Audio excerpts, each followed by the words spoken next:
বগুড়ায় দেশে ১৩তম সিটি কর্পোরেশনের দুয়ার উন্মোচন করলেন প্রধানমন্ত্রী। বললেন, বিচার বিলম্ব মানে ন্যায় বিচার উপেক্ষা করা। সংসদে সংরক্ষিত আসনে বিএনপি প্রার্থীদের নাম ঘোষণা। মনোনয়ন পাননি ৩ সঙ্গীত শিল্পী বেবি নাজনীন, কনক চাঁপা ও রিজিয়া পারভিন। দেশে হামের বিশেষ টিকাদান কর্মসূচি শুরু। বিগত সরকারগুলোর ব্যর্থতা সামাল দেওয়া সম্ভব হয়েছে উদ্বোধন করে স্বাস্থ্যমন্ত্রী। বিআরটিএ মালিকপক্ষ বৈঠকে প্রস্তাব ও সুপারিশ মন্ত্রণালয়ে। বাস ভাড়া বৃদ্ধির বিষয়ে আজই আসতে পারে চূড়ান্ত খবর। স্বাগত ডিবিসি সংবাদে। দেখছিলেন নাসির সিনটেক্স গ্রুপ সংবাদ শিরোনাম। এবার জানাবো খবরের বিস্তারিত। আপনাদের সাথেই আছি সালিহা পারভিন সাথী। পৌরসভা প্রতিষ্ঠা ১৫০ বছর পর সিটি কর্পোরেশনের মর্যাদা পেয়েছে বগুড়া।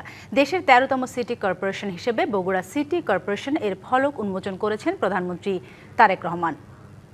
এছাড়া বগুড়া সহ ৭ জেলায় ই-বন্ড চালু ও বগুড়া জেলা আইনজীবী সমিতির বহুতল ভবন উদ্বোধন করেন সরকার প্রধান। এ সময় প্রধানমন্ত্রী বলেন, বিচার বিলম্ব মানে ন্যায় বিচারকে উপেক্ষা করা। আদালত হয়রানির জায়গা নয়, ন্যায় বিচার পাওয়ার নিরাপদ স্থল। সকাল ১০টার দিকে প্রধানমন্ত্রীকে বহনকারী গাড়িবহর বগুড়া সার্কিট হাউসে পৌঁছে দিনে প্রথম কর্মসূচি হিসেবে প্রধানমন্ত্রী তারেক রহমান বগুড়া আইনজীবী সমিতির নবনির্বাচিত ভবন উদ্বোধন করেন। নতুন ভবনে ফলক উন্মোচনের পর প্রধানমন্ত্রী তারেক রহমান দোয়া ও মোনাজাতে অংশ নেন এবং পরে তিনি সেখানে সংক্ষিপ্ত বক্তব্য রাখেন। এরপর জেলা জজ আদালতে বেল বন্ড কার্যক্রমের উদ্বোধন করেন প্রধানমন্ত্রী। এর আগে সকাল ৬টা ১০ ঢাকার গুলশানে বাসভবন থেকে সড়ক পথে তিনি বগুড়ার উদ্দেশ্যে রওনা দেন। সফর সঙ্গী হিসেবে রয়েছেন তার স্ত্রী ডাক্তার জুবাইদা রহমান। প্রধানমন্ত্রী হিসেবে নির্বাচিত হওয়ার পর প্রথমবার বগুড়া সফরে বিএনপি চেয়ারম্যান তারেক রহমান।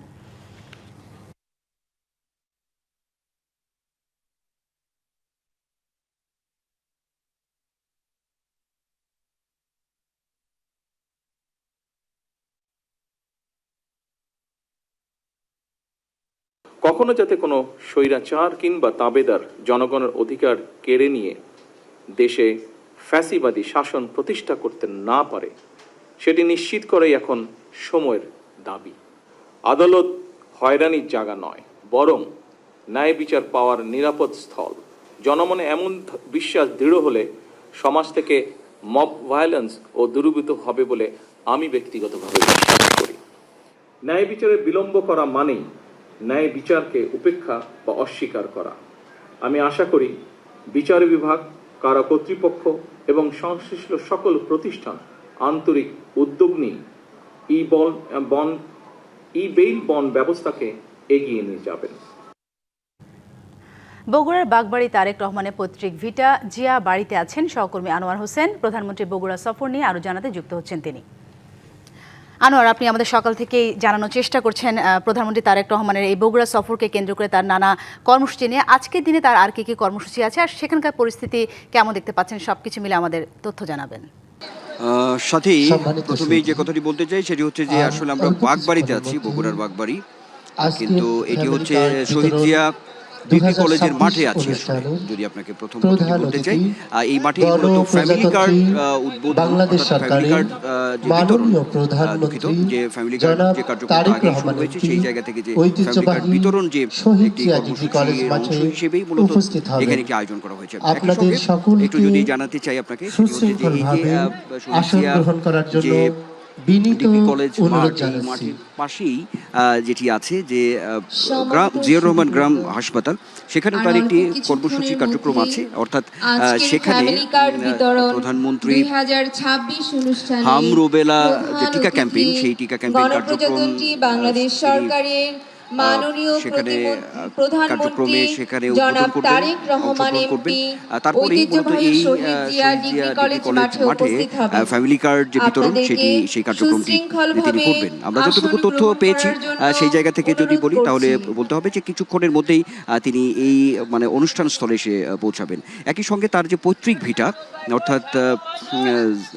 অর্থাৎ জিয়া রহমানের যে বাড়ি, অর্থাৎ জিয়া বাড়ি হিসেবে পরিচিত বাগবাড়িতে, সেখানেও এখানেও তিনি অর্থাৎ এই কার্যক্রমগুলো শেষ করে অর্থাৎ এর আগেও তিনি একটি খাল খনন চৌকিরদহ একটি খাল খনন খুব কাছাকাছি এই বাগবাড়িতে সেই খাল খনন কর্মসূচিও সেখানে উদ্বোধন করবেন এবং সেটি করেই তার পৈতৃক যে ভিটা সেখানে তিনি যাবেন। অর্থাৎ এক কথায় বলা যায় যে আসলে 2 দশক পরে তিনি আসছেন, একেবারেই কিন্তু একটা উৎসবমুখর পরিবেশ এখানে রয়েছে, মানুষের মধ্যে উৎসাহ উদ্দীপনা রয়েছে বগুড়ার। তো আমরা একটু ছোট করে একটু জানতে চাই যে ফ্যামিলি কার্ড নিতে আসছেন এখানে, নিশ্চয়ই একটু দেখতে পাচ্ছেন এখানে একজনের সঙ্গে আমি একটু কথা বলতে চাই, একটু জানতে চাই আপনার কাছে যে আপনি তো ফ্যামিলি কার্ড নিতে আসছেন, আপনার একটু অনুভূতিটাই জানতে চাই। নিশ্চয়ই তো আপনি খুশি আজকে? হ্যাঁ, ফ্যামিলি কার্ড পেয়ে আমরা আমাদের এলাকার লোক তারেক জিয়া রহমান ছেলে, সে আমাদের এলাকায় ফ্যামিলি কার্ড দিয়েছে। আমাদের অনেক পরিবার অনেকে খুশি হয়েছে কার্ডটা পেয়ে। অনেক দরিদ্র লোক আছে এমন অনেক, তারা মানে এই টাকা দিয়ে তারা হাঁস মুরগি কিনে তাদের আর্থিক সহায়তা অনেক ছোটো ছোটো কাজ অনেক দূরতা দূর করবে আর কি। বাচ্চাদের নিয়ে অনেকেই ভালোভাবে থাকতে পারবে এই টাকাটা দিয়ে আর কি। এই টাকাটা পেয়ে অনেক সবাই খুশি হয়েছে আর কি। অনেক ধন্যবাদ। সাথী, শুনছিলেন একজন গৃহকর্ত্রী, তিনি এখানে এসেছেন অর্থাৎ ফ্যামিলি কার্ড নিতে এসেছেন, তার যে সুবিধার যে কথাগুলো সেইটি আপনি নিশ্চয়ই শুনছিলেন। তো এরকম আমরা দেখেছি যে এখানে আজকে ফ্যামিলি কার্ড কিছুক্ষণ পরে বিতরণ হবে এখানে। তো এখানে 941 জনকে ফ্যামিলি কার্ড দেওয়া হবে আজকে। তো প্রধানমন্ত্রী অল্প কিছুক্ষণের মধ্যে এখানে আসবেন এমন একটি তথ্য আমাদের কাছে আছে, কারণ আপনি নিশ্চয়ই খবরে যেটি বলছিলেন যে আরও কিছু কার্যক্রমের যে তার অংশগ্রহণ করা, সেই কার্যক্রমগুলো তিনি শেষ করেছেন, শেষ করে তিনি কথাও বলেছেন। তো সেই জায়গা থেকে এখন শুধু এখানে অপেক্ষার পালা। এখানে আমরা যদি বলি যে দুপুরের মধ্যেই বেশ কয়েকটি কার্যক্রম এখানে বাগবাড়িতে তিনি এখানে অংশগ্রহণ করবেন।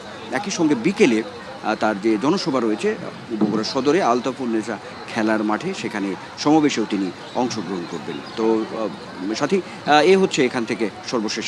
ধন্যবাদ আপনাকে। জাতীয় সংসদের সংরক্ষিত আসনে প্রার্থীদের নাম ঘোষণা করেছে বিএনপি।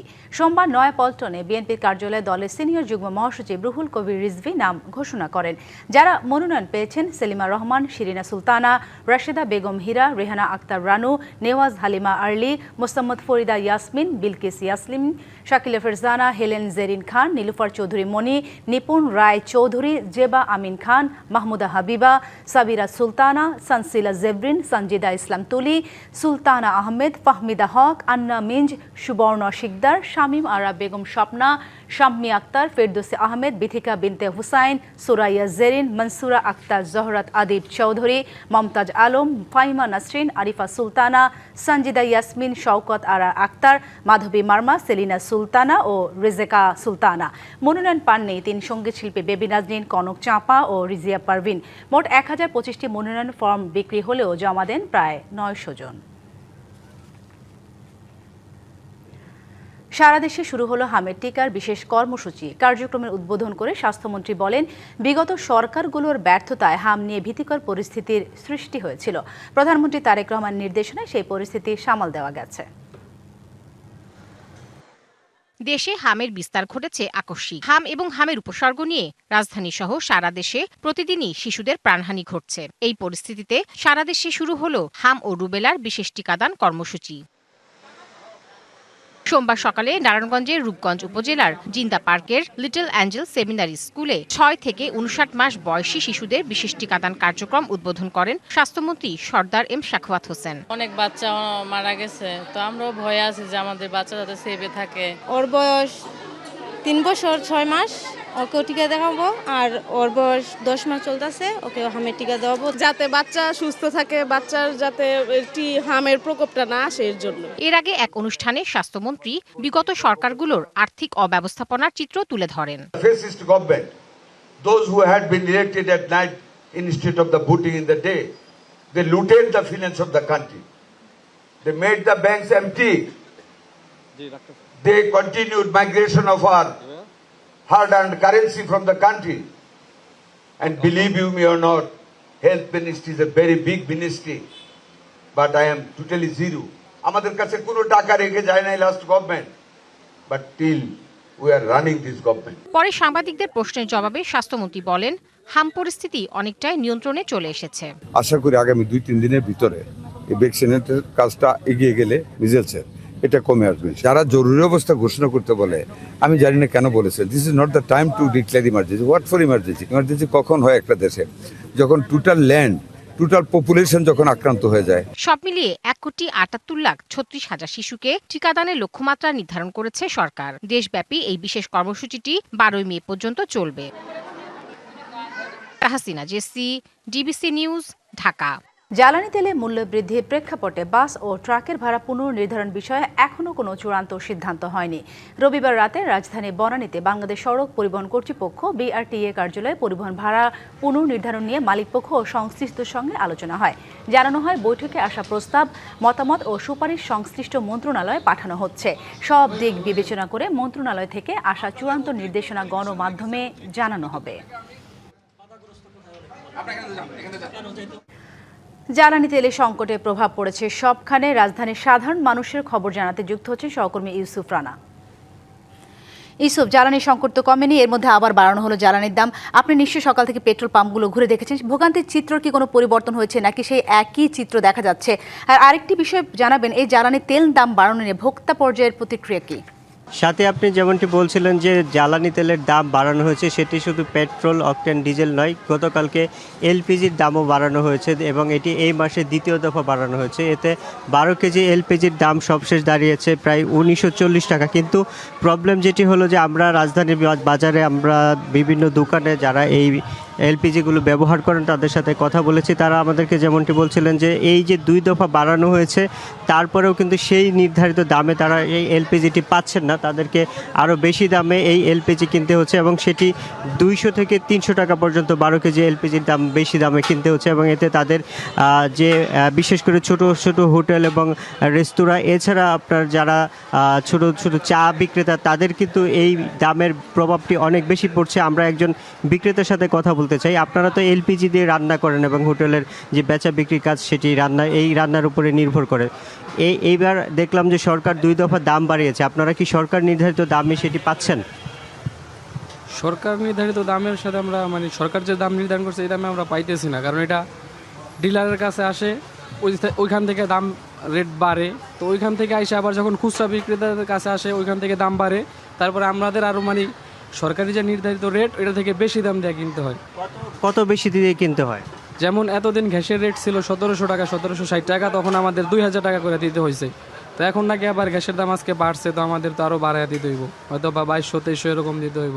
আপনারা বেশি দেন কেন? না দিলে কি সমস্যা হয়? না দিলে আমাদের তো তারা গ্যাস দিবে না, কারণ তারা বেশি দামে অন্য জায়গায় বিক্রি করতে পারতেছে। আর আমাদের তো যেহেতু আমাদের হোটেল আছে চালাইতে তো হইবই, তো এই ক্ষেত্রে আমাদের বেশি দাম দিয়ে হইলেও কিনতে হয়। এই যে বেশি দামে কিনেন তাতে কোনো অসুবিধা হয় কিনা? আমাদের অসুবিধা হয়, আমাদের লস দিয়া ব্যবসা করতে হয়। যেমন আমাদের এখানে তারা গ্যাসের দাম বাড়াইলে আমাদের খাবার রেটটা হঠাৎ করে বাড়ানো যায় না, কারণ এখানে রিক্সা দিনমজুর যারা আছে, নিম্ন শ্রেণীর লোক যারা আছে এরাই খাইতে আসে এখানে। তা আমাদের হঠাৎ করে আমরা রেটটা বাড়াইতে পারি না, তো আমাদের তখনই লস দিয়ে বেচাকিনি করতে হয়। আপনাকে অসংখ্য ধন্যবাদ। সাথে আপনি যেমনটি শুনছিলেন যে এই শুধু পেট্রোল পাম্পে দীর্ঘ সারি নয়, বিভিন্ন জীবনের একেবারে বিভিন্ন স্তরে কিন্তু এই জ্বালানি দামের যে বৃদ্ধি সেটির প্রভাব পড়ছে এবং এতে কিন্তু সাধারণ মানুষের যে কষ্ট সেটি কিন্তু আগের তুলনায় অনেক বেশি বেড়েছে এবং তাদের সরকারের কাছে একটাই দাবি যে এই বিষয়টি কার্যকর পদক্ষেপ যেন নেওয়া হয়। সাথে এই ছিল আমার কাছে থাকা জ্বালানির সর্বশেষ খবর। ধন্যবাদ আপনাকে। আগামীকাল থেকে শুরু হচ্ছে এসএসসি ও সমমান পরীক্ষা। দেশে 9টি সাধারণ, মাদ্রাসা ও কারিগরি শিক্ষা বোর্ড থেকে এবার 18,57,344 জন শিক্ষার্থী অংশ নিচ্ছে পরীক্ষায়। পরীক্ষা নকলমুক্ত এবং শৃঙ্খলা বজায় রাখতে জিরো টলারেন্স নীতি অবস্থান নিয়েছে মন্ত্রণালয়। এবার 9টি সাধারণ শিক্ষা বোর্ডে পরীক্ষার্থীর সংখ্যা 14,18,398 জন, মাদ্রাসা শিক্ষা বোর্ডে 3,04,286 জন ও কারিগরি বোর্ডে শিক্ষার্থী 1,34,660 জন। এবার মোট কেন্দ্র 3,885টি, অংশগ্রহণকারী প্রতিষ্ঠান 30,666টি। নির্দেশনা অনুযায়ী নিজস্ব ল্যাবরেটরি সুবিধা নেই এমন কেন্দ্রে ব্যবহারিক পরীক্ষা নেওয়া যাবে না। এছাড়া পরীক্ষা হলে শৃঙ্খলা বজায় রাখতে 20 ধরনের সম্ভাব্য অপরাধ চিহ্নিত করে জেল ও বহিষ্কার সহ 3 স্তরের শাস্তির বিধান রাখা হয়েছে। ডিবিসি সংবাদে এই ছিল এখনকার মতো। ডিবিসির সঙ্গেই থাকুন।